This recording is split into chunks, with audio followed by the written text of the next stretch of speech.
मुख्यमंत्री समृद्ध पंचायत राज अभियान अंतर्गत पूरग्रस्त वाकावमध्ये अन्नधान्य किट वाटप.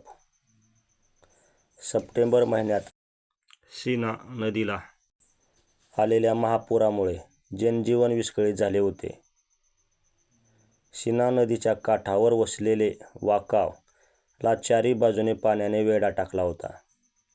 शेतकऱ्यांच्या जमिनीसकट पिके, पशुधन वाहून गेले. अनेकांची घरे उद्ध्वस्त झाली. त्यामुळे त्यांच्यापुढे मोठे आर्थिक संकट उभे राहिले आहे.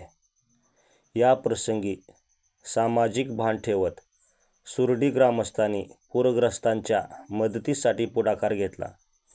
वाकाव परिसरातील प्रभावित नागरिकांना जीवनावश्यक वस्तूंचे किट वाटप करून दिलासा देण्याचा प्रयत्न करण्यात आला. या किटमध्ये दैनंदिन वापरातील अन्नधान्य व इतर आवश्यक वस्तूंचा समावेश करण्यात आला होता. यावेळी वाकावकरांनी आभार मानले. व्हिडिओ आवडल्यास लाईक आणि सबस्क्राईब करा.